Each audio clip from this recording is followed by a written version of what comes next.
Somos un grupo de 25 mamás unidas por la crianza y amor a nuestros hijos. Nuestra diversidad es lo que nos caracteriza, porque somos personas comunes y corrientes, con diferentes orígenes e historias. Muchas de nosotras somos mamás de 1, de 2, de 3 hijos, y la vida nos recuerda que sin ellos no hubiésemos aprendido tanto en tan poco tiempo.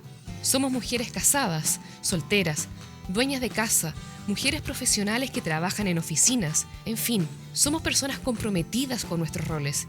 Y claro, el principal de ellos, el más alucinante, el ser madres. Somos mujeres que tienen el honor de presentarse a sí mismas como mamás empoderadas. Hola, muy buenas noches. Bienvenidos a nuestro capítulo número 15 de Mamás Empoderadas. El programa de hoy estaremos conversando sobre el espectro autista en la niñez.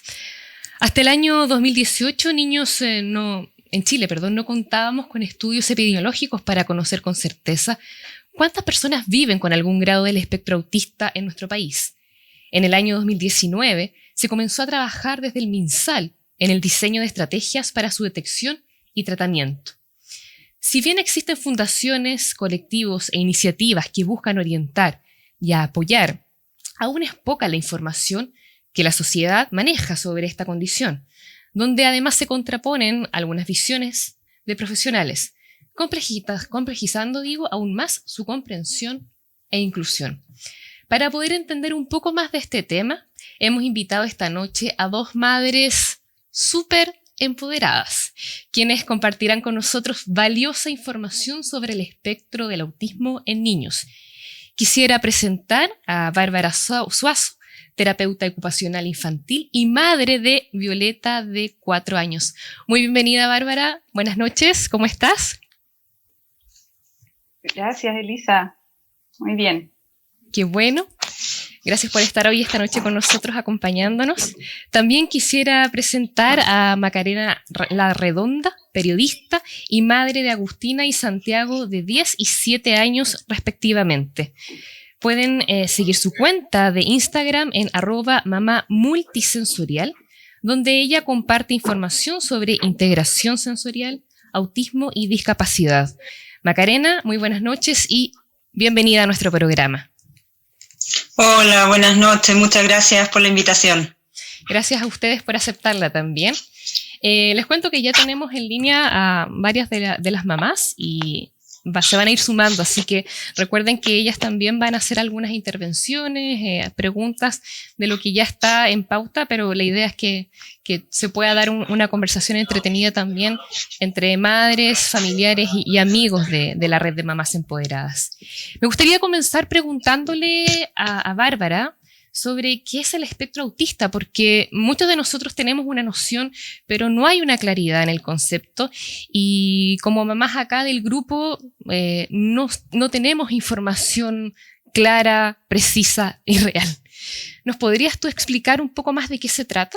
Wow, es una tremenda pregunta, aunque parece muy básica, pero coincido mucho en lo que mencionaba al principio sobre la controversia que existe sobre los distintos puntos de vista, en los abordajes, en los acompañamientos, apoyos. Tiene que ver con estas distintas concepciones que se tienen sobre las personas en el espectro autista. ¿Y a qué me refiero con esto? A que desde una perspectiva médica, que es finalmente la que confirma un diagnóstico a nivel global, no es algo que ocurre en nuestro país solamente, se define desde parámetros que entrega el manual diagnóstico de trastornos de salud mental, el DSM-5, su última versión, y desde ahí se toman qué significa, a qué viene, pero sin embargo personas adultas en el espectro autista reivindican eso. Y bueno, ¿a qué me refiero con eso? Me refiero a que la posición que tengo yo es que es una condición, no una enfermedad, no un trastorno, no una patología, del neurodesarrollo neurológica. Se refiere como a cómo se se desarrolla nuestro sistema nervioso en todo sentido, principalmente hablando del cerebro. Y ya con eso es bastante decir, porque esa forma diferente de la norma se expresa en procesamientos distintos de todo lo que sentimos. Esta es una perspectiva desde lo que se llama la integración sensorial, que es muy frecuente esta perspectiva en terapeutas ocupacionales.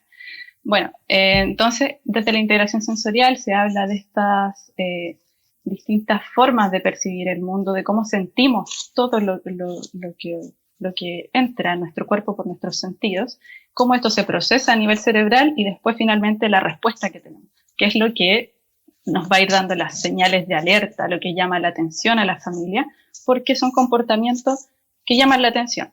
Y bueno, estamos hablando, disculpen mi dispersión, pero yo soy también súper bien, estamos acá todas súper concentradas. dispersa. Pero quisiera mencionarles que dentro de, más que hablar de los criterios diagnósticos que los pueden buscar, pueden googlear, quisiera mencionar que es Lorna Wynne, una madre, hablando en este programa de madres, una madre de una niña que está en el espectro autista, quien da las bases gruesas para empezar a mirar dónde ocurren estas diferencias o también llamadas alteraciones. ¿Y cuáles son? Son en tres aspectos: en lenguaje y comunicación, en esta capacidad recíproca, es decir, la respuesta que hay en la comunicación, la flexibilidad, que tiene que ver con la capacidad de flexibilizar cognitivamente el pensamiento, nuestros puntos de vista, y de ahí se habla de estos intereses restringidos, que es una forma para las personas dentro del espectro autista súper peyorativa de llamar a intereses profundos, intereses intensos que vamos teniendo y nos quedamos y nos quedamos y nos quedamos en eso. Entonces, también tiene esta flexibilidad, o sea, que se ve como inflexibilidad o rigidez cognitiva en las personas del espectro autista, tiene que ver como con esto de que cuesta transar tu punto de vista, que tú crees que tienes la razón, y eso se observa desde muy pequeño. Y bueno, que ahí mencioné desarrollo social, estas habilidades sociales, lenguaje y comunicación, flexibilidad y juego imaginativo. Eso también es una señal de alerta, se observa en señales de alerta tempranas, como cuando en general dentro de la norma se espera que niños a cierta edad utilicen cualquier objeto para simular que es un auto, para simular que toman un teléfono, que están hablando por teléfono, jugar a las tacitas, a eso se refiere con juegos imaginativos. Temprano, por supuesto. También tiene que ver con esta capacidad de imitar conductas sociales, que a veces no están presentes tan temprano. ¿Y a qué me refiero con esto? Que me perdí. Me perdí con lo que estaba diciendo. Pero quería complementar que esta triada de Wynne, como se conoce, la triada de Wynne, que mira estos tres aspectos del desarrollo, se complementa con la visión de las neurociencias, que tienen que ver con la regulación emocional y con la modulación sensorial, ¿ya? Y desde ahí se hace un diagnóstico, considerando todos esos aspectos a mirar en las personas. Que no son menos, digamos. Son varios. Son bastantes. Que sea uno, sí, no sé, por bastantes. Eso lo hace y es importante que estén presentes todos esos aspectos para poder confirmar un diagnóstico. No es que se presente uno, sino que se tienen que presentar todos. Claro, tiene que haber se dice alteración, pero me molesta mucho esa palabra porque encuentro que es muy peyorativa. Pero en términos de norma o de que llama la atención, de diverger el movimiento que se fue formando en las últimas décadas de personas autistas, adultas, activistas, que se habla de un paradigma de la neurodivergencia, utiliza esta palabra de diverger. Dentro de la neurodiversidad que puede existir entre personas. En el fondo, hablar del espectro autista es hablar de diversidad, de respeto, que parecen cosas tan simples y tan básicas, pero es una mayor atención a las diferencias y a cómo lidiamos con estas diferencias. Porque finalmente, si no estuviésemos en un mundo acelerado que espera que los niños y las niñas estén cumpliendo, obedeciendo y haciendo las cosas rápidas en el momento que se las estamos pidiendo,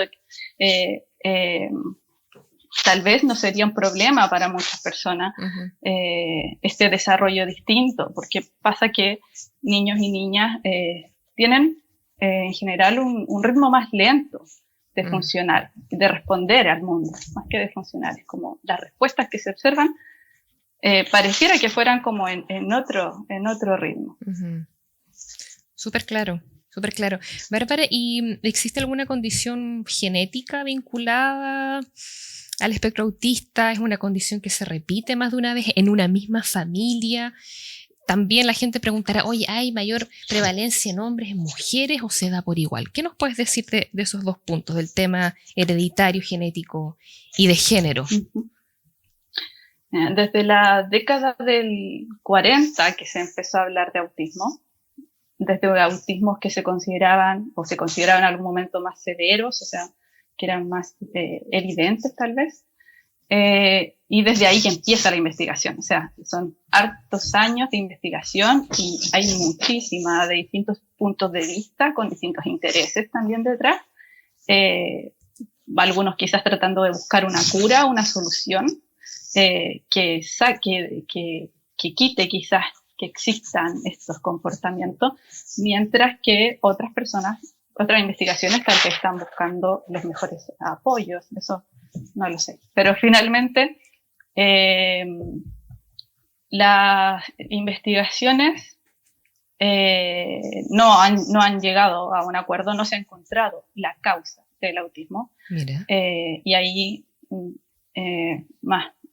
luego podemos conversar un poquito más sobre eso, de desmitificar asuntos como que en algún momento se estuvo muy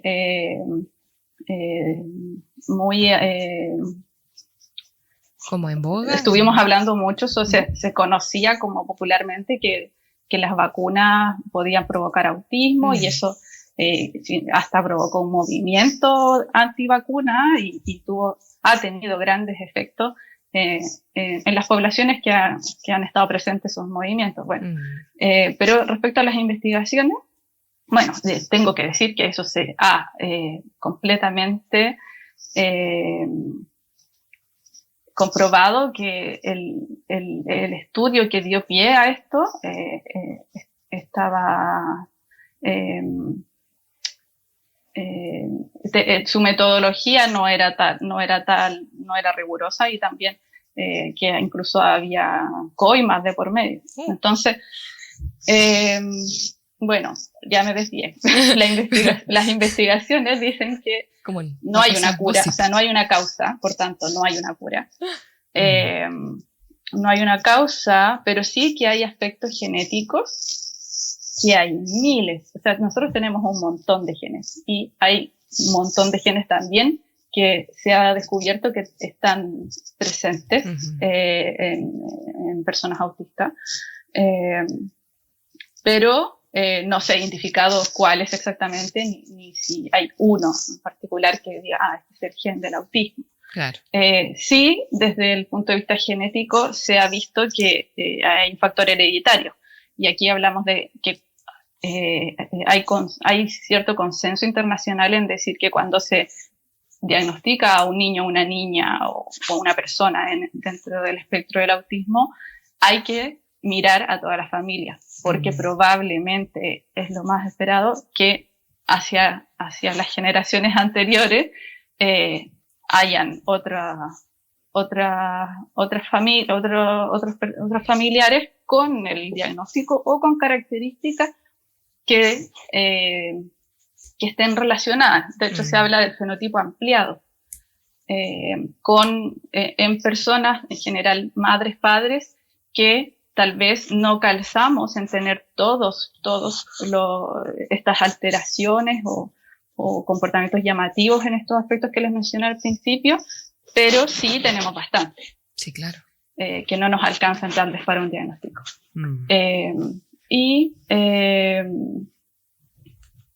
¿Qué más? ¿Era? Niños y niñas. ¿Ya? Bueno, en los últimos años han crecido también las investigaciones a propósito de los testimonios de mujeres adultas en el espectro autista que han hablado y que han mostrado de cómo han comentado cómo eran ellas cuando niñas. Eso ha llegado a investigar sobre el autismo específicamente en mujeres y niños. Hay incluso una guía que hicieron en España de buenas prácticas, la pueden googlear así, ya de buenas prácticas, mujeres de una asociación de profesionales, AETAPI se llama, y ahí describen señales tempranas de cómo se puede observar, se manifiesta el espectro del autismo en niñas a temprana edad, que se dice que hay un sesgo de género porque no se expresan de la misma forma que los niños. O las conductas que pueden vincularse al espectro autista no llaman la atención porque pueden pasar como cosas esperables para la edad. O sea, niñas que tal vez son más tímidas o que van tendiendo a imitar la conducta de sus compañeras, o se acercan a una compañera y hay una amiga, una compañera que va siendo como su guía. Entonces, no se nota que estuviesen teniendo dificultades en habilidades sociales, por ejemplo, porque van siempre de la misma, o que están observando periféricamente un juego y pareciera que estuviesen participando si uno lo mira a simple vista, pero cuando vamos a profundizar en la interacción, en realidad no está participando plenamente, efectivamente del juego, sino que está como espectador. Mira. Bueno, esas son algunas de las cosas, pero todo eso gracias a estas investigaciones recientes. Que esto es más reciente. Y Macarena, bueno, tú en este caso, ¿cómo te percataste que tu hija, ya que estábamos hablando, ¿cierto?, del tema de género, estaba dentro del espectro del autismo? ¿Te llamó la atención algún comportamiento, algo en especial? Cuéntanos un poco cómo sucedió. Mi hija fue diagnosticada al año y medio, a los 18 meses, entonces temprano. Puedo dar como un testimonio del diagnóstico temprano, y hoy tiene 10 años, entonces han pasado varios años desde que recibimos el diagnóstico. Entonces en realidad fue entre que percibía yo cosas que, como los típicos hitos del desarrollo, que uno sabe que a cierta edad, por ejemplo, tendrían que balbucear.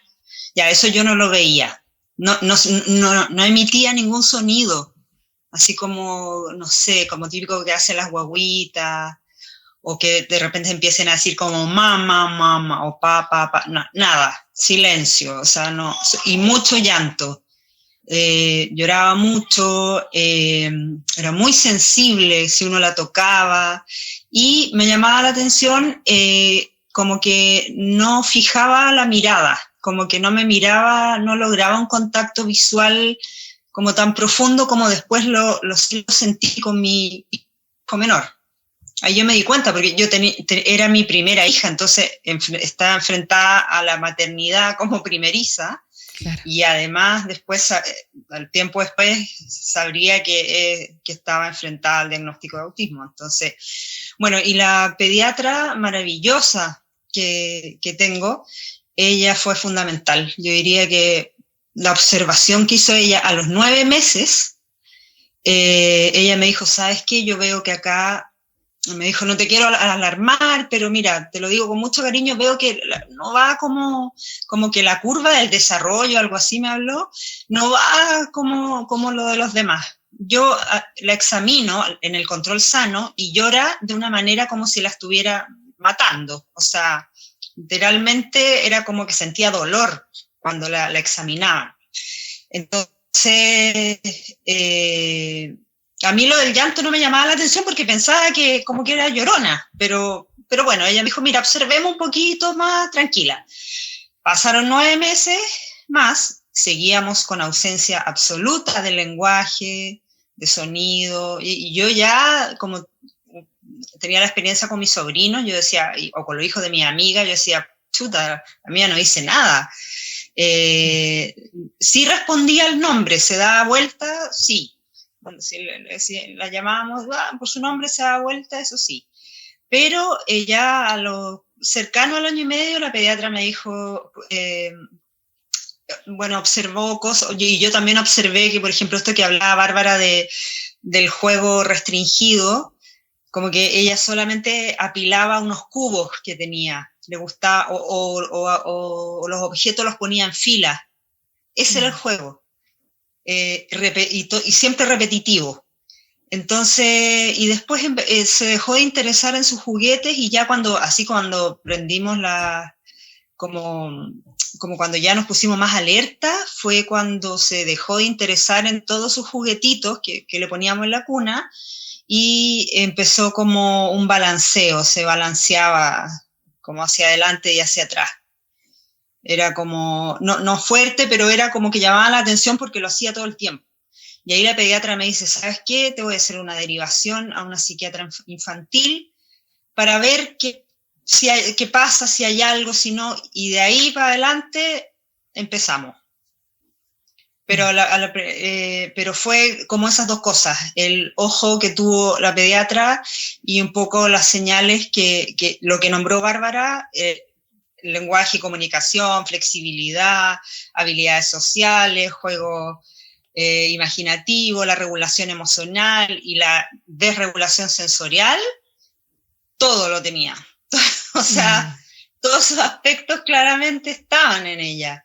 Yo no le sabía dar nombre, no sabía lo que era la primera vez que me enfrentaba a esto. Y ahí fue en la consulta de la psiquiatra infantil que fue la primera vez que escuché la posibilidad de que mi hija estuviera dentro del espectro del autismo. ¿Y ahí qué profesional finalmente fue el que confirmó el diagnóstico? ¿Fue la misma psiquiatra o fue otro profesional? ¿O es como multidisciplinario al final? Porque con todo lo que ustedes me cuentan, no es tan fácil, no es a lo mejor que sea como uno en particular. ¿Cómo se dio ese proceso de confirmar el diagnóstico? Mira, yo te estoy hablando de hace 8 años. Hoy día la cosa igual ha ido, o sea, el que confirma, y la Bárbara quizás me puede ayudar ahí, en mi caso fue un psiquiatra infantil, pero entiendo que es un psiquiatra o un neurólogo el que confirma. En mi caso fue la psiquiatra me derivó a un equipo que era terapeuta ocupacional, que en mi caso me dijo tiene que ser especialista en integración sensorial. Y ella conocía a uno y me recomendó. Estuvimos como 1 o 2 meses en evaluación, también hubo observación fonoaudiológica y después le hicieron una serie de test o evaluaciones, un perfil sensorial que lo tuve que completar yo. Siempre he tenido muchos problemas como con la alimentación, rechaza las comidas. Eso es como un gran tema que ha tenido desde la primera vez que comió. Que comida sólida la rechazó, la vomitó. Entonces, todo eso, al final los distintos profesionales como que concluyeron que estaba dentro del espectro y confirma, en mi caso, la psiquiatra infantil el diagnóstico, que el que se ha mantenido hasta el día de hoy. Entonces, eso. Wow, si uno lo piensa, es como que te encontraste con las personas adecuadas en el momento indicado, porque no sé, yo creo que hay otras personas que no tienen como la suerte de ver a todos los profesionales o a la pediatra, porque como que el primer filtro siempre fue la pediatra, ¿ah? Es como casi para recomendarla hoy en día, si es que está todavía ahí vigente tu pediatra.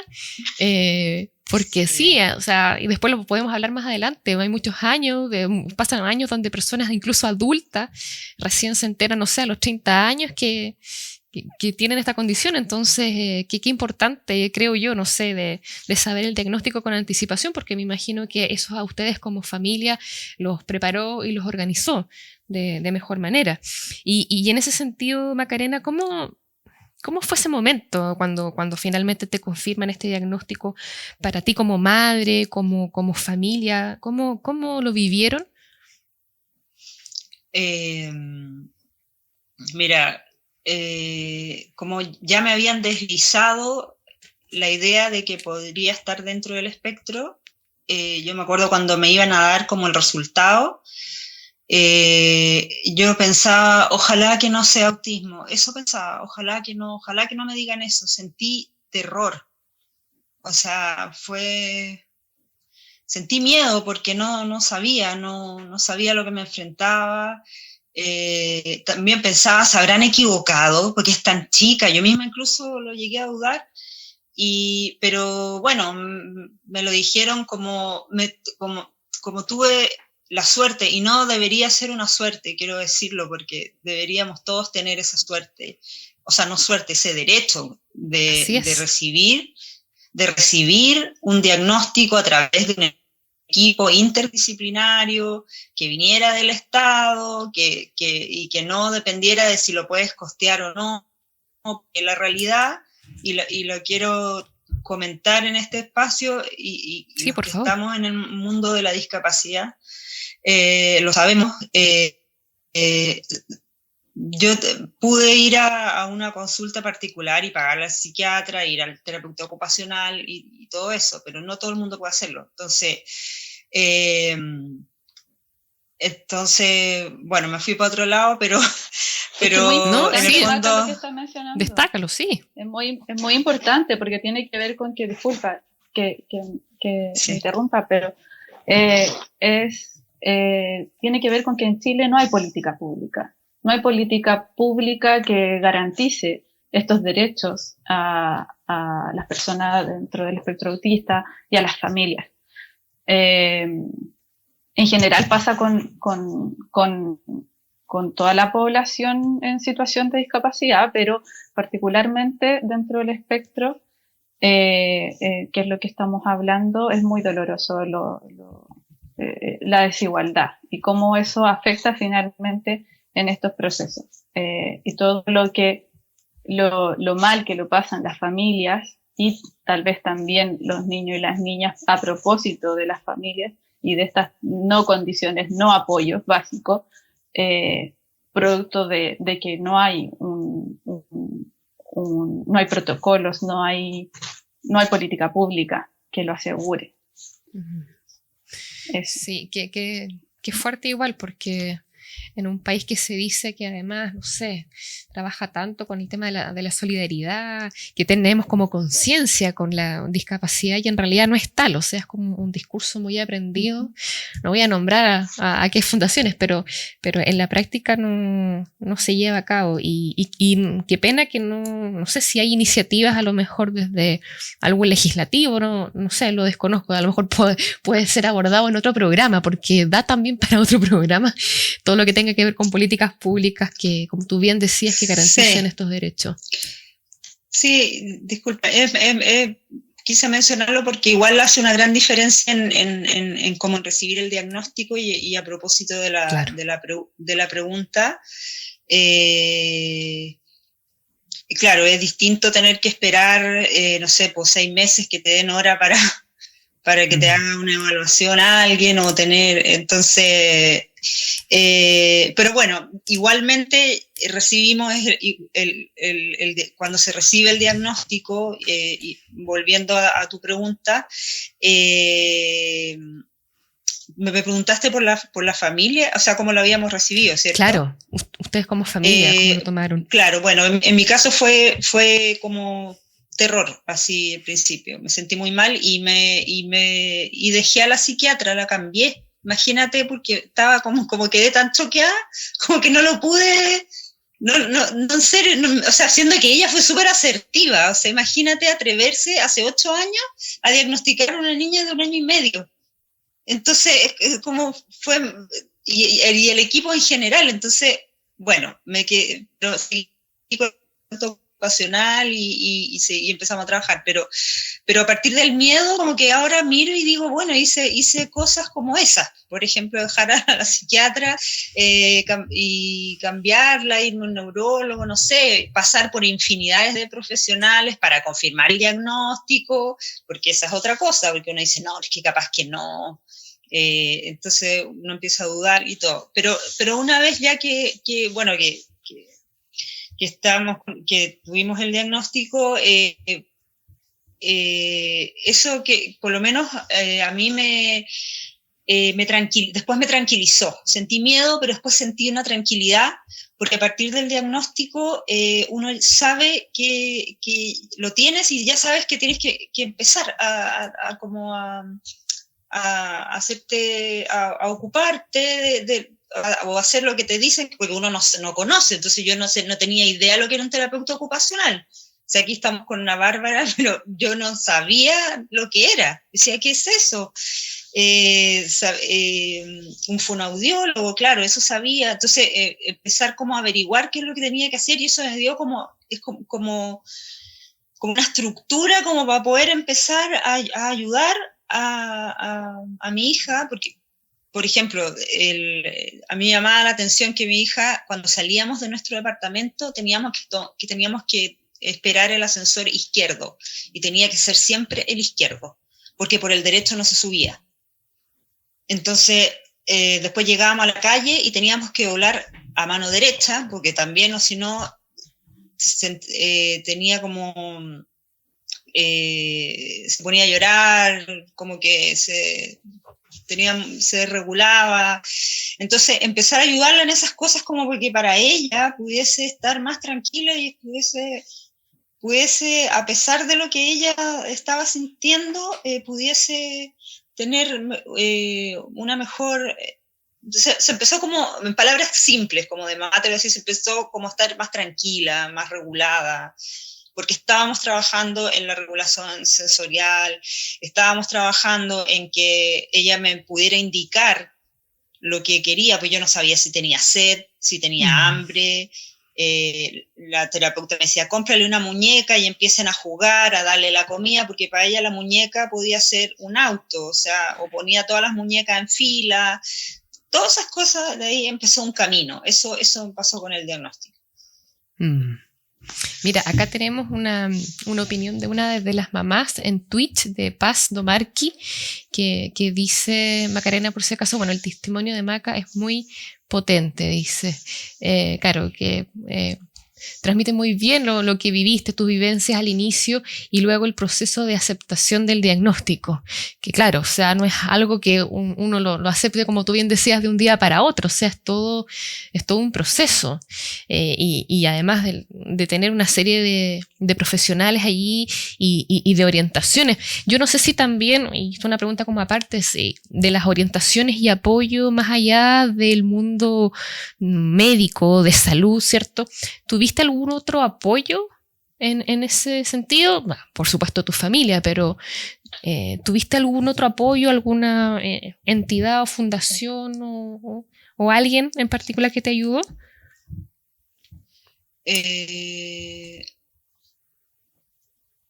Mira, a mí, que me haya ayudado a mí como mamá. Sí, claro. Al principio sí, yo tuve terapia psicológica un tiempo, pero en realidad son tantos los apoyos que uno va priorizando como en los hijos, así, porque tienes que elegir qué es lo que puedo al final pagar y... Claro. Y empecé, pero sí tuve, sí, tuve un apoyo psicológico Y también necesité el apoyo, obviamente, de la familia, que eso creo que no lo respondí. Mi familia empezó a ir a las terapias conmigo y con mi hija, y fueron las primas, fueron los abuelos, fue toda la familia porque en el fondo no solo te afecta a ti como padre o madre, llega el autismo con todo a la familia completa, a los amigos. Muchos, o sea, yo de esa época hay amigos que ya no están al lado porque no pudieron o yo no pude. Es difícil. Es difícil en cierto sentido que se comprenda la condición, porque como no es visible, o sea, es como invisible. Tú puedes mirar a mi hija y lo típico que te dicen es, pero no se nota. Entonces, ese no se nota es como, claro, no es como el síndrome de Down, que uno lo ve y sabe el tiro. Acá no, tienes que, y como describía Bárbara, en las mujeres, claro, si bien mi hija tenía como todas estas cosas que nombró la Bárbara, estas características, pero ahora que está más grande, claro, ella imita muy bien a sus compañeras, ha podido como meterse en las cosas, se las aprende. Yo me doy cuenta que se las aprende. No es como que vienen así innatas, sino que ella pregunta, observa y muchas veces trata de imitar, aunque no le guste. A mi hija le encanta, no sé, los mayas, los aztecas, Grecia, y sus compañeras están bailando en TikTok. Entonces, pero ella igual se trata como como que lo hace de alguna manera, no sé por qué lo hará, pero yo observo que ella trata de imitar algunas cosas. Y no sé si le gustarán tanto, pero quizás lo hace como para tratar de adaptarse, de integrarse, no sé. Oye, pero igual entretenido. El tema así me gusta, sí, de los pueblos, de las civilizaciones. Fascinante, yo creo que por lo menos para mí. No, súper bien. Quisiera mencionar algo cortito con eso, que pasa que en niños o niñas, así como describe Maca, porque hay que decir que el espectro del autismo es tan diverso que no porque uno conozca a una persona en el espectro autista va a tener ya una idea general de cómo son las personas autistas. Son muy diversas. Entonces puede pasar que una persona no presente lenguaje expresivo o tenga retraso en el desarrollo del lenguaje expresivo, y puede pasar todo lo contrario, que haya mucho lenguaje, que haya más lenguaje de lo que se espera a esa edad, con más vocabulario, con un vocabulario particular. ¿Por qué me acordé? Interrumpí porque a veces pasa que niños o niñas con estas características se entienden muy bien con el mundo adulto. Así como, qué interesante ese interés.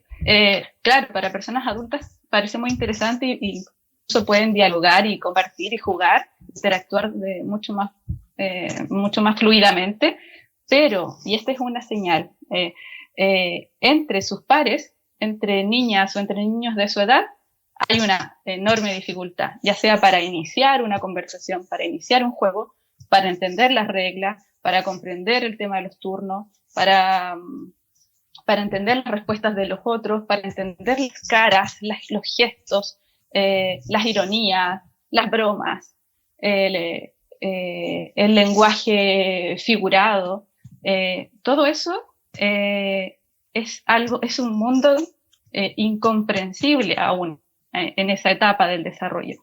Entonces, tiende a pasar que cuando los niños y las niñas interactúan en el mundo adulto, como que calzan, como que no hay tantas dificultades. Pero ahí es cuando hay que ir a mirar en la interacción con sus pares. Pero esta mirada insisto en que es como un grupo dentro del espectro, que serían los niños y los niños que requieren menos apoyo.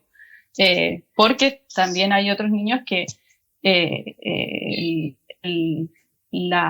lo que se observa o el lenguaje todavía no está, entonces ahí ya hay mayores dificultades de comunicación, de saber qué es lo que pasa con el mundo interno de los niños y las niñas, y entonces ahí las expresiones o lo que uno ve son ya mayores desregulaciones sensoriales, quizás que no tenemos idea a qué se deben, porque hay una barrera de comunicación.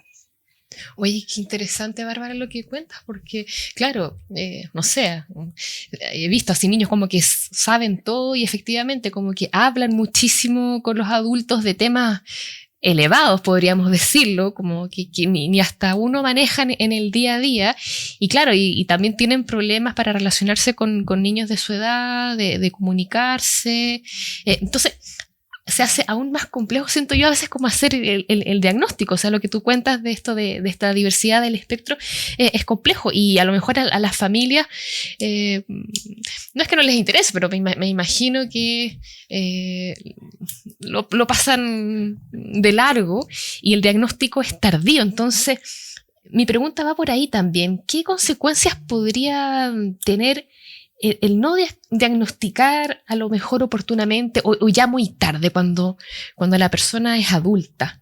¿Hay alguna dificultad? O sea, ¿tiene alguna consecuencia más bien, no sé si podría decir negativa, pero ¿hay consecuencias al respecto del diagnosticar después? Sí, por supuesto. Las personas adultas autistas dentro del espectro autista que cuentan su experiencia, cuentan lo doloroso que fue su experiencia de justamente lo que comentaba un poco la Maca, como de incomprensión del mundo, porque en realidad pasa que es como que uno no entendiera cómo funciona el mundo. Hay personas adultas autistas que hablan de como que lo ideal sería que la vida, el mundo, viniese con un manual de instrucciones, porque hay el cerebro dentro de las personas del espectro autista es un cerebro mucho más esquemático, mucho más, se dice, hay una capacidad para sistematizar la información que llega. Y, por ejemplo, también se habla de un razonamiento hiperlógico. Y de ahí, por ejemplo, el ejemplo, salga la redundancia, el ejemplo de la Maca, de que su hija le pedía siempre doblar a la derecha, porque la lógica para ella era que uno siguiera por el camino donde va y doble a la derecha, no que cruce hacia otro lado. O sea, desde ahí es súper lógico que sea siempre de esa forma, o que siempre se suba por el lado izquierdo y se baje por el lado derecho, el ascensor. Pero estaba diciendo otra cosa, que lo que comentan las personas adultas es experiencias de bullying, de incomprensión por su parte, por no entender cómo funciona el mundo, y a la vez que los demás identifican cada vez más en la etapa escolar estas diferencias, ya sea por este tipo de intereses, ya sea por las conductas que a veces incomodan a otros o no son comprendidas, no se sabe por qué, de dónde vienen. Hay personas que dicen, uy, de la nada le vino. No es de la nada, es por alguna hiperrespuesta o hiporrespuesta sensorial que tiene que ver con esta capacidad de sentir más o menos que otras personas. Y estamos hablando de todos los sentidos, o sea, de olores, de sabores, de tacto, incluso del sentido del sentido vestibular, del equilibrio, que no es algo muy evidente y que de repente pasa que niños, niñas en las plazas, por ejemplo, en los juegos, algunos pueden tener más temor a subir las escaleras o hacer juegos que a su edad se espera que sean mucho más como ágiles, hábiles motrizmente, claro, como que temeroso, y se va criticando y se va se va criticando a los niños y las niñas por su forma de ser diferentes, como que hoy, pero ¿por qué están? Al final nunca están conformes por las personas adultas por cómo son los niños, porque se están mirando siempre la falta, que les falta lograr esto, que a estos hitos del desarrollo, no se completó tal cosa, les falta esto, vamos por esto, vamos por lo otro. Entonces, vivir una vida así, desde el déficit, desde que lo que te falta, desde lo que no tienes y tienen todos los demás, es muy doloroso. Sí, claro. Y aparte del dolor que se siente, finalmente dentro de las demandas de varios colectivos, incluidos en uno que estamos con la MACA, sobre los derechos para las personas dentro del espectro autista, las primeras demandas tienen que ver con el acceso, o sea, primero una detección temprana, precoz, pero también, junto con ello, el acceso a apoyos terapéuticos para los niños y las niñas en estas distintas habilidades, y también a las familias. Y eso es un acompañamiento que no existe en este momento, ni siquiera en el mundo privado, porque depende de una persona si tiene más, no solamente por tener lujo, ¿no? Sino que por la iniciativa me imagino que con Paz y otras personas habrán hablado de la salud mental, de todo el estigma que hay también de acudir a psicóloga o psicólogo, a psiquiatra menos. Entonces, no hay una cultura de cuidarnos. Y creo que pasa por ahí finalmente, como como está esta mirada de que las personas tienen que ser exitosas y del individualismo, entonces, y del capacitismo se habla en el mundo de la discapacidad, se habla de que se espera que lo ideal es que una persona sea capaz de hacer todo y de una forma exitosa. Claro. Entonces, cuando alguien no cumple con ese patrón, con ese parámetro, se rechaza. Y se van haciendo prácticas que finalmente dañan, por supuesto. Sí, claro, una sociedad tan demandante y exigente que a veces no es necesario, ¿no? La gente se autoimpone demasiado también, y a los niños. Bueno, ¿para qué decir? Quisiera leer algo en Twitch, que es un mensaje para Macarena de Andy Abraham. Dice: qué lindo escucharte, querida Maca, desde Argentina acompañándote. Gracias por ser una mamá fuerte y valiente, por no rendirte. Te estaban Ah, qué lindo. Mira, qué lindo, desde Argentina. Gracias.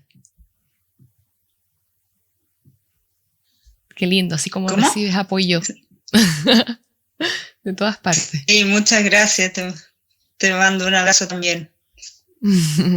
También creo que hay más mensajes, a ver si los alcanzamos a leer. Paz dice: es muy importante conocer más sobre el espectro autista para luchar contra la discriminación. Y acá hay una pregunta. Dice Paz: ¿cuánto mejora el pronóstico con la detección precoz? Me imagino que es para ti, Bárbara, no sé. Difícil como decirlo en términos cuantificables, pero sin duda que como el espectro del autista tiene que ver con una condición neurológica o del neurodesarrollo, y si consideramos que el cerebro es plástico, se dice, y a eso se refiere a que tiene constantemente la capacidad de aprender. Cuanto más temprano se hace eso, más consolidado, y a la vez también más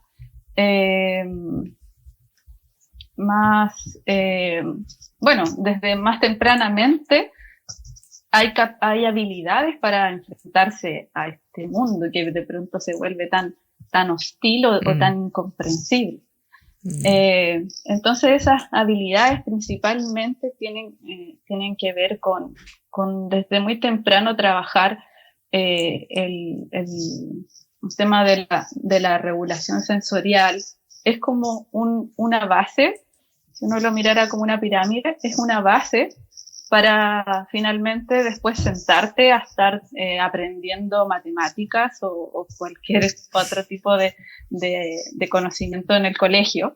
Es imposible que uno pueda prestar atención y estar concentrado en una actividad cuando estás alerta, y esa es la sensación que pasa en el espectro, que uno está constantemente alerta a los estímulos del ambiente, al ruido, que para otras personas puede ser imperceptible, o al tacto, o que alguien te pasó a tocar y para ti fue como algo doloroso, o se siente como un ardor, no sé, hay distintas formas de sentirlo.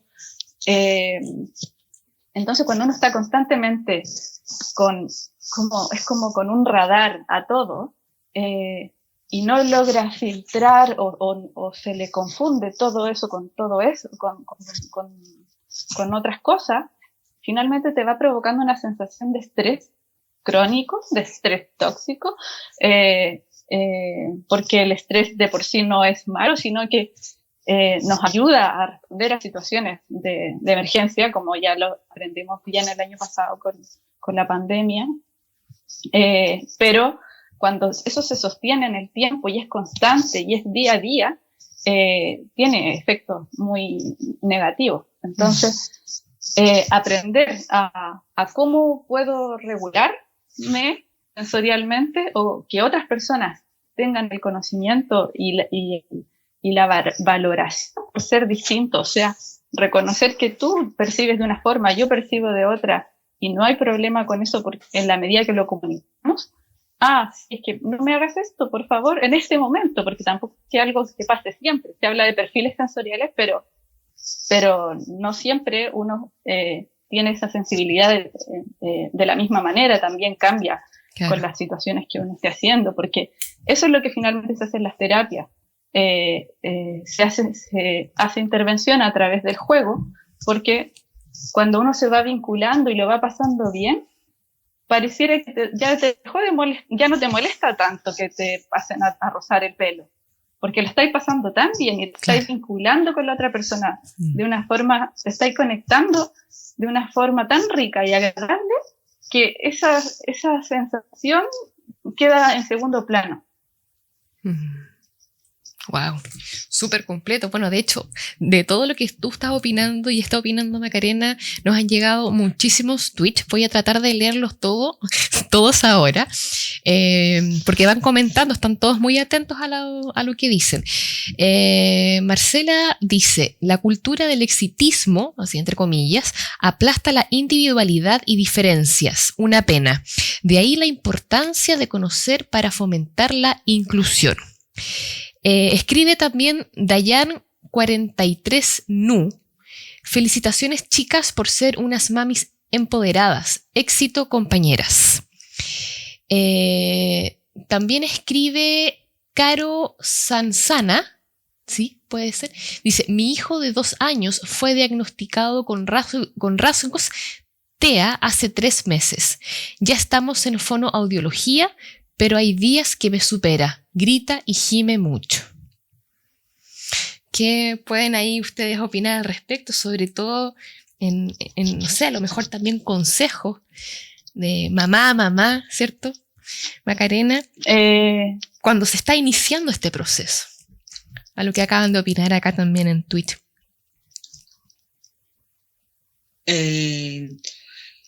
Bueno, yo creo que como cada niño o niña es distinto, claro, se dan situaciones que no puede, que así como consejos generales, quizás no se pueden dar, pero a lo que a mí me dio resultado, y para mí creo que fueron los años más difíciles, fue al comienzo. Lo que yo hice fue empezar a observar mucho a mi hija. Entonces me convertí en experta en mi hija. Es una palabra que me gusta usar. Soy una experta en mi hija, porque yo puedo hablar de autismo, pero puedo hablar del autismo de mi hija principalmente, que, como decía Bárbara, hay otros chicos y chicas que tienen otras necesidades, más o menos necesidades de apoyo, digamos. Pero como lo que intenté hacer es observar y decir, ya, a ver, anticipar ciertas situaciones. Por ejemplo, si Al principio, si teníamos que subirnos en el ascensor izquierdo, ya me subí, seguí haciéndolo del ascensor izquierdo, pero empecé, y en esto mi mamá me ayudó mucho, porque mi mamá me ayudaba a hacerle quiebres, o sea, cambios. Mi mamá llegaba y la subía al ascensor derecho, y le decía, ¡ay, me equivoqué! Así como a propósito. Entonces mi mamá es súper buena para eso y se lo agradezco. Mamá, si me estás escuchando, porque me ayudaste mucho. Porque para mí era más cómodo siempre estar, subirla porque más encima yo tenía una guaguita, o sea, estaba embarazada de mi segundo hijo cuando recibí el diagnóstico. Entonces, después ya cuando nació, andaba con la guagua y mi hija que se tiraba al suelo en la mitad cruzando la calle en el semáforo, se sacaba los zapatos. Era súper difícil, entonces entiendo a la mamá que está diciendo eso, pero observar situaciones me ayudó a anticipar. Después me di cuenta que si anticipaba mucho cuando ella fue creciendo, era malo porque le provocaba ansiedad. Entonces no anticipo tanto. Eso, mirar, resolver, porque al final, o con las comidas, por ejemplo, o sea, yo reconozco que llegaba a llorar, sobre todo con el tema a la hora de comer, porque no comía nada, comía solo cosas blancas, alimentos blancos, tallarines y arroz, nada más.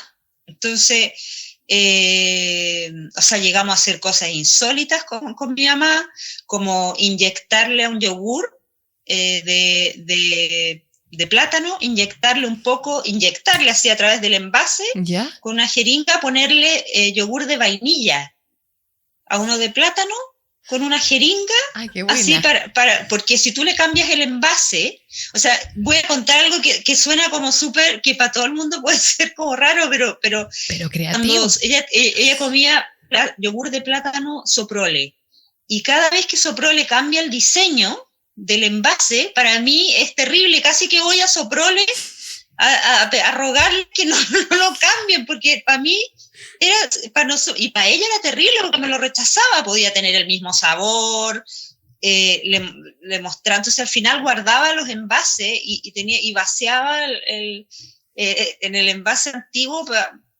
Entonces son cosas así que paciencia, pero eso, no sé si la Bárbara puede ahí agregar algo.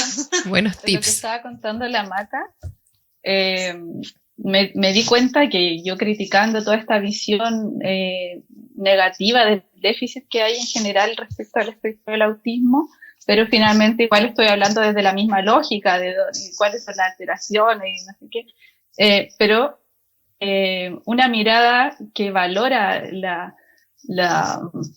las capacidades de personas dentro del espectro autista, o no, más que capacidades, son formas distintas simplemente, es esta atención al detalle. Hay una atención a los detalles, pero increíble, y que queda en la memoria. O sea, no es como que simplemente pasó, a ti te quedó. Entonces, a mí, por ejemplo, también me pasa con mi hija, que ella se da cuenta de cosas que, no me di cuenta que cambió eso, que la silla quedó de un día para otro de una forma, tiene que estar de la misma forma al otro día, o empieza a preguntar como, ¿quién cambió la silla? ¿Y por qué está así? O un día que me compré una cajita de leche vegetal, cambió el color de la tapa, y también es como, cambió el color de la tapa, y es como, lo que estoy contando ahí, ahora me confundí, porque fue algo que me pasó a mí. Cambió el color de la tapa y yo me alteré, es como, de verdad lo empecé a pasar mal por dentro, y no tiene lógica, es inexplicable lo que pasa a nivel emocional y sensorial, frente a cosas que pueden ser absurdas para la mayoría de las personas. Uy, pero qué importante eso de la atención de los detalles, ¿ah? Sí, porque es y algo por eso súper pasa útil. que después hay personas dentro del espectro autista que se dedican, cuando han tenido acceso a educación y a salud y a todos los apoyos necesarios, porque no pasa siempre, que buscan actividades, ocupaciones, profesiones, en que esas habilidades tengan sentido, pues sean más útiles quizás, o diseño, de informática. No, buenísimo. Buenísimo. Tenemos más mensajes, ¿ah? Ha estado pero bien movido Twitch. Acá nuevamente estaba escribiendo Dayan 43 Nu. Y ella dice, a mí me funcionó dar más opciones al momento de anticipar. Ejemplo, tomar la locomoción al ir al colegio. A mi hijo le decía, nos vamos a ir en bus, si pasa y si no pasa en colectivo. Y de a poco fui flexibilizando los cambios. Eso fue como... Sí, el tema de los cambios es algo también súper variable, porque la Maca dio dos ejemplos muy distintos y sin embargo los dos le resultaron en su historia. Uno que tenía que ver con un cambio brusco, pero tal vez ese cambio brusco iba acompañado de un juego, de una relación juguetona, o el vínculo que tenía la abuela con la hija era de tal forma que permitía eso. Y el cambio de inyectarle el yogur fue un cambio súper gradual. Entonces, son formas distintas que nunca se puede dar una receta en esto, qué es lo que funciona o no funciona, lo que ayuda o no ayuda de mejor forma.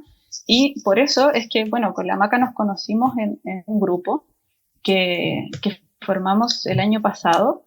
En realidad no formamos un grupo, sino que formamos un espacio de apoyo mutuo y de cuidado para familias dentro del espectro autista, pero también en general para otras cuidadoras y cuidadores. Hablo de cuidadoras porque en general son mujeres las que se hacen cargo del cuidado. Y en ese espacio lo maravilloso que pasa es que no hay una respuesta, sino que se comparten experiencias de lo que a algunas personas les ha ayudado, lo que a otras no, y cada uno toma y se queda con lo que le acomoda según su propia historia, según sus propias creencias, etcétera, cómo le resulta, le hace más sentido en su caso. Así que esos espacios son súper potentes porque se comparte simplemente desde la experiencia y desde también el respeto. Eso yo creo que es lo más enriquecedor y lo que también mamás empoderadas hacen es eso, ¿no? Del escucharse, del acompañarse, de la contención, que es sumamente importante generar estas redes de apoyo. Y ustedes, bueno, esta red la tienen, me imagino ahora vía web, bueno, ahora con la pandemia no se pueden juntar, pero se reúnen así semanalmente, mensualmente, o es como más libre. O sea, se los pregunto si es que alguien también está escuchando y le gustaría pertenecer a esta red de apoyo, o todavía no tienen a nadie a quien acudir. ¿Cómo se juntan de forma periódica? Si se puede contar, no sé. ¿Cómo se llama la red de apoyo también? Si lo quieren decir, siéntanse libres también. Sí, mira, se llama este espacio se llama Espacio de Cuidado y Apoyo Mutuo. Bárbara, perdona, te interrumpí, ¿tú querías decir? No, te estaba diciendo que tienes los nombres. Ok, sí. Mira, el espacio de apoyo y cuidado mutuo es un espacio que nace desde el colectivo Autismo Chile. Perfecto. Nos juntamos, estamos desde mayo del 2020 y nos reunimos semanalmente, como decía Bárbara, cuidadores, madres, padres, abuelos, parejas, o cualquier persona ligada al espectro autista o a la neurodiversidad o a la discapacidad, y ahí nos juntamos en estas reuniones, como decía Bárbara, se habla a partir de la propia experiencia, no se aconseja, se habla en primera persona, y es un espacio como de de apoyo mutuo, como lo dice su nombre. Tenemos, está abierta a cualquier persona, es gratuito, y no sé si ahora o después puedo dar, tenemos Facebook, un correo electrónico y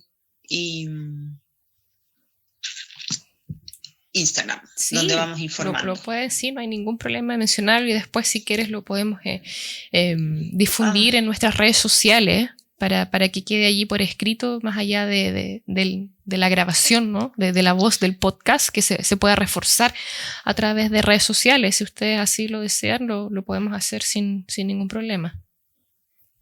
Sí, no, iba a decir el Facebook, que es Apoyo Mutuo ACH. El correo electrónico es apoyomutuo@autismochile.org. ¿Ya? Y el Instagram es cuidado y apoyo mutuo ACH, perdón. Autismo Chile. Pero mejor lo dejamos escrito Sí, para igual acá lo vamos a anotar después, para que quede más Sí. claro para el resto de las personas que a lo mejor no alcanzaron a escuchar ahora, pero ahí después lo vamos a incluir, ¿ya? Así que súper bien. Apoyo mutuo. Sí, sí, espacio, cuidado y apoyo mutuo. Bueno, puede participar cualquier persona, se tiene que inscribir a través de un formulario y lo hacemos a Meet. Eso, no sé si Bárbara quiere agregar algo respecto del espacio. ¿No? No, todos muy invitados. Qué bueno. Sí. Sí. Para que todos también, sí, perdón, también decir que sí, Macarena. Un poquito. Quería también decir que las personas que están, o sus hijos, o conocen a alguien que está en el proceso de diagnóstico, también pueden participar. No es como que tienes que estar ya diagnosticado o tu hijo, sino que si estás en ese proceso también, pues en realidad es un espacio abierto a cualquiera donde nos apoyamos mutuamente. Perfecto. Sí, bueno, acá también me estaban ayudando algunas mamás que estaban más pendientes de lo que estabas diciendo, Macarena. Entonces acá me dice apoyo mutuo ACH, ¿cierto? ¿Ya? Y lo vuelvo a repetir. Sí. En el correo electrónico. Apoyo mutuo. El correo electrónico es apoyomutuo@autismochile.org. Así es. Y la cuenta de Instagram. @cuidado y apoyo mutuo.at. Perfecto, ya. Ahí ya lo tenemos, el equipo detrás, el equipo detrás ayudando, así que agradecemos al equipo de mamás empoderadas que están ahí muy atentas. Bueno, siguen escribiendo, eso les quería decir en Twitch. Marcela dice, qué sanador son esos espacios de contención y acompañamiento sin juzgarse, ¿no? Y bueno, Caro Sanzana dice, gracias a todas. Bueno, gracias a todas, dice. Como que no alcanzó a escribir la última frase, pero daba las gracias, me imagino, por el espacio y por toda la información que en este espacio se está entregando. Para parte del cierre, bueno, me gustaría saber, tanto de Bárbara como de Macarena, ¿con qué estereotipos sociales se han topado en este periodo en relación al espectro autista? Y eso de hecho también lo podríamos ligar con algunos mitos, o como hablaba al principio también Bárbara, de desmitificar algunos. ¿Qué nos pueden decir al respecto de estereotipos y también de mitos clásicos en relación al espectro autista?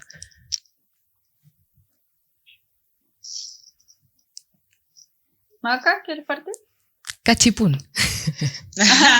Bueno, parto yo con los que me ha tocado a mí, como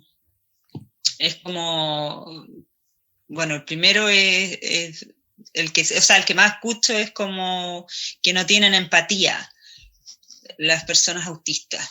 No,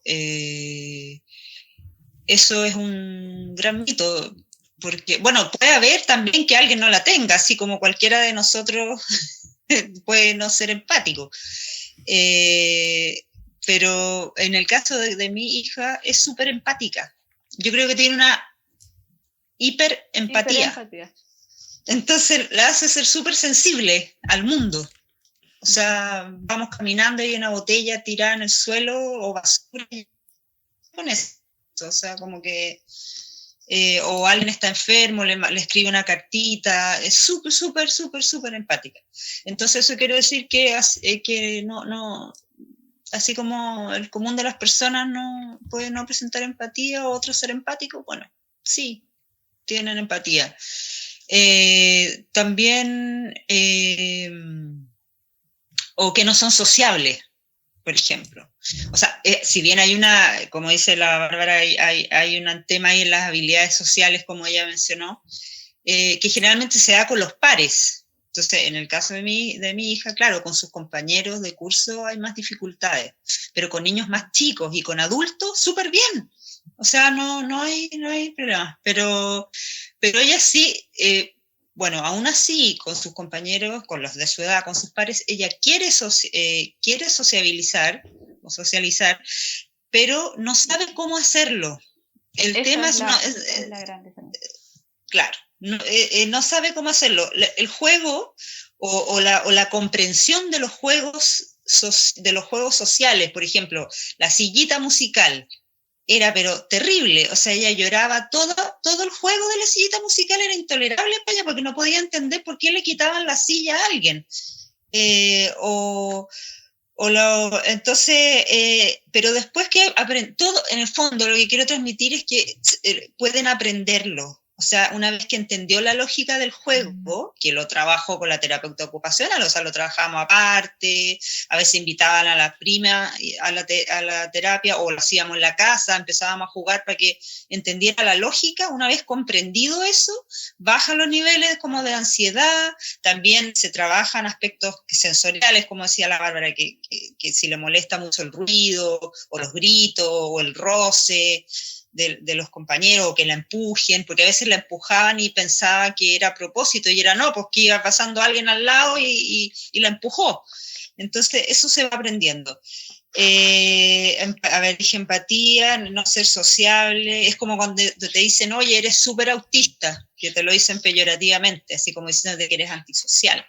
Pero eso para mí no es así. Eso es lo que me acuerdo en este momento, no sé si Es súper clave la distinción que hace la Maca entre el estigma que hay, como las personas dentro del espectro autista no quisieran socializar o no tuviesen esa empatía, cuando en realidad lo que pasa, reportado, es que hay una dificultad para comprender ese juego, lo que ocurre en ese momento, que más es rápido, entonces hay que responder rápido.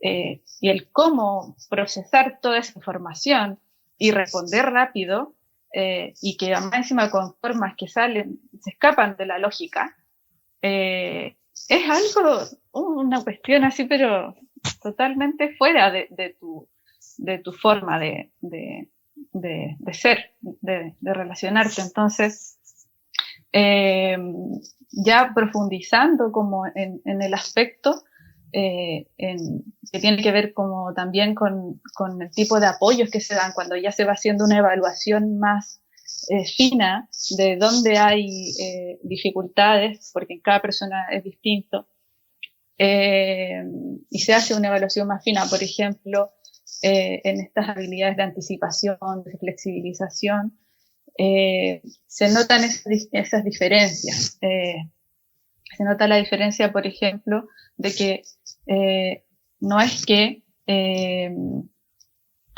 es un tema de que la persona no empatice, sino que hay una dificultad en la teoría de la mente, que se dice, en esta capacidad de mentalización, de atribuirle una mente distinta a otra persona, sino que se quedan los niños y las niñas dentro del espectro en que la mente que tienen ellos y su forma de razonar es la que opera como en el resto también.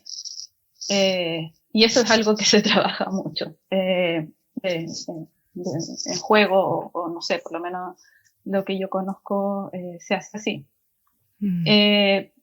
Pero sin embargo no es que no exista esa capacidad o ese interés, no es que las niñas o los niños no quieran involucrarse, al contrario, no saben cómo hacerlo, y algunos o lo evitan, o algunos chocan, o algunos tienen alguna proximidad de cuerpo que parece que molestara, porque es como es demasiado o es nada, o finalmente no se sabe cómo. Como esto que les decía al principio del manual de instrucciones, como que faltara este manual de instrucciones en el juego, en esta interacción rápida. Otros mitos yo creo que tienen que ver con las causas, como lo que se piensa que causa el autismo, como si y es porque pienso yo que eso tiene que ver con esta visión médica de que se piensa que el espectro autista es una enfermedad, una patología, algo que te da. O si bien se entiende que se nace, pero como que, no, que te lo dio el tóxico, el neurotóxico de algo de la dieta que tuviste. Incluso también en un tiempo, hace unos años atrás, se atribuía, había una teoría que hablaba de que las mamás eran frías, y se hablaba como de las mamás neveras, que como las mamás eran frías, entonces los niños y las niñas aprendían estas conductas a relacionarse así, de una forma fría. Incluso el año pasado, una psiquiatra en televisión abierta empezó a hablar de esas teorías. Entonces, así de vigentes están estos tipos de mitos, y de prejuicio y de estigmas. Ya hablamos del mito de las vacunas. Sí, de hecho lo nombraron acá. Hay otra mamá también que dice otro mito: autismo no es sinónimo de coeficiente intelectual alto. Claro, sí. Eso también es importante desmitificar en esto de hablar del espectro. Bueno, hablar del espectro es algo reciente también, no es algo que siempre se ha hablado. En los últimos años se empezó a hablar de espectro y se consensuaron criterios para diagnosticar con una misma etiqueta a niños y niñas, personas adultas de distintas edades, que pueden mostrar tantas diferencias que pueden ser opuestas, como lo que hemos mencionado, de no lenguaje expresivo a mucho lenguaje. ¿Para qué hablar del tema sensorial? Que eso merece un capítulo aparte, porque las formas de responder son muy diversas. Entonces, que estaba diciendo que antes no se hablaba de espectro, sino que se categorizaba en estos dos polos y estos dos extremos, como un autismo severo, se decía, que era como un autismo clásico, y se hablaba incluso, se clasificaba aparte el síndrome de Asperger. Y ahí, no sé en qué momento, tal vez por las películas, por estereotipos cinematográficos no sé, de otras personas que se fueron haciendo conocidas cuando se conoció, tal científico, tal actora, artista estaba en el espectro autista, y ahí se empezó a pasar, hay un amigo que dice, se pasó del espectro de la persona balanceándose en un rincón al genio, o la genio. Al genio, porque todavía no está la visión de que las mujeres también están dentro del espectro autista. Claro. Chicas, pero no, vemos que no es así. Chicas, les cuento que son ya casi las 11 de la noche. Ha sido un programa que a mí se me pasó súper rápido, y creo que al resto de los auditores también.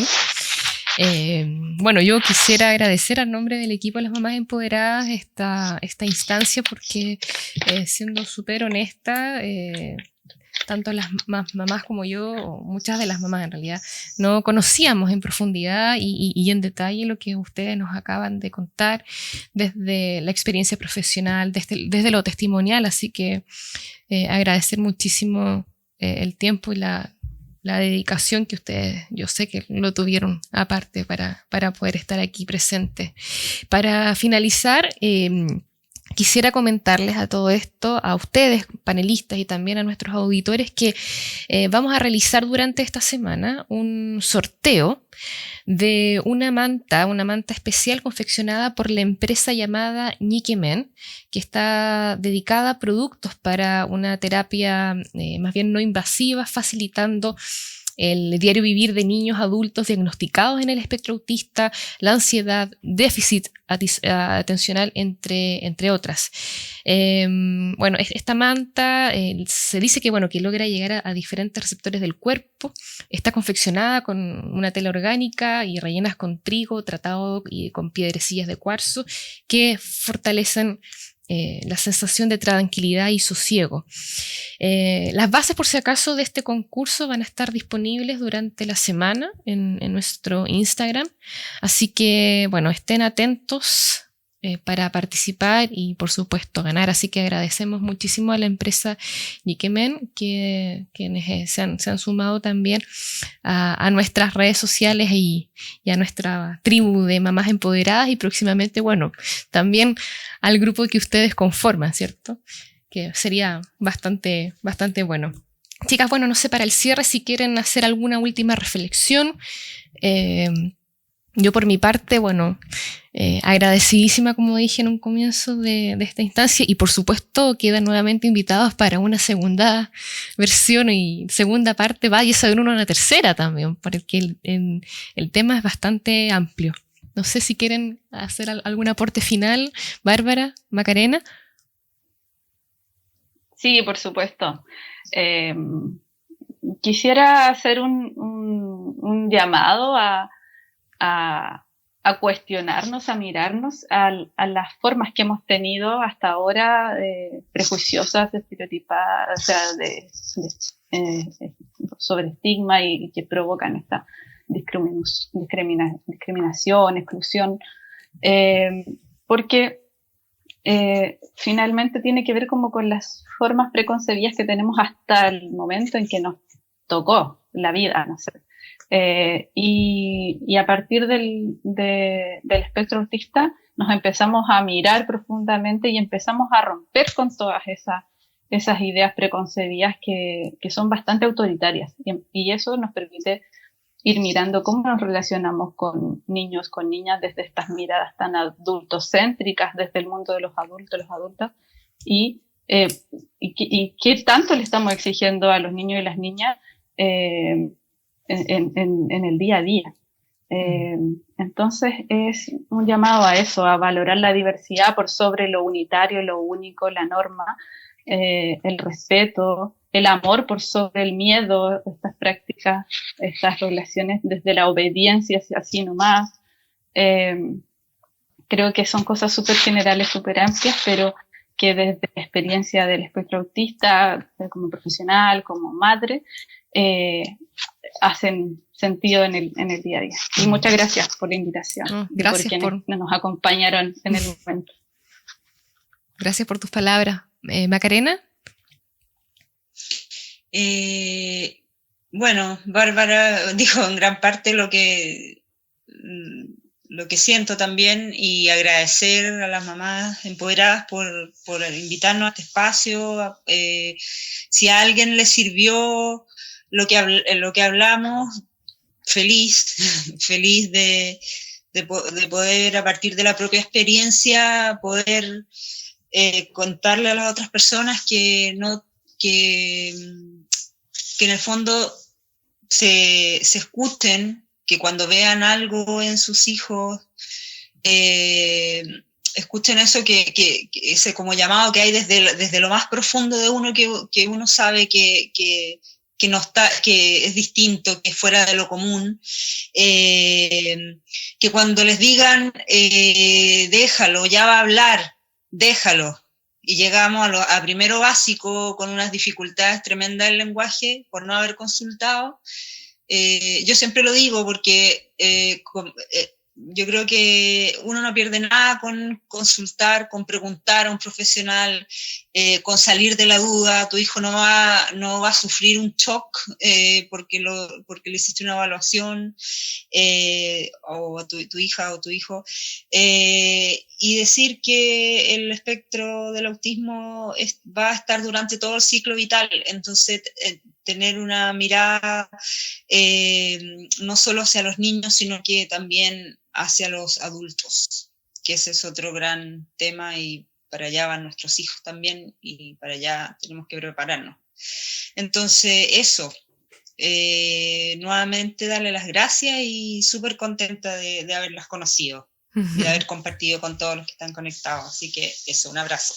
Bueno, un abrazo grande. Yo ahora sí por mi parte me despido, sino, bueno, no se me olvida mencionar a veces nuestras redes sociales, Instagram, Las Mamás Empoderadas, Facebook, Mamás Empoderadas Podcast, y también en YouTube, Mamás Empoderadas.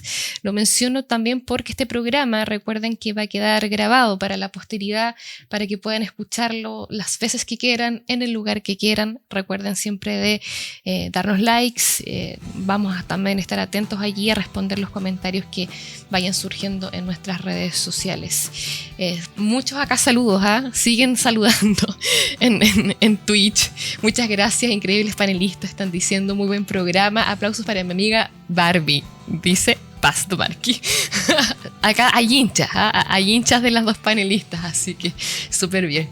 Bueno, ahora sí, entonces, muy buenas noches, muchísimas gracias y que tengan muy buen fin de semana. Chao, chao. Chao, chao. Chao, gracias.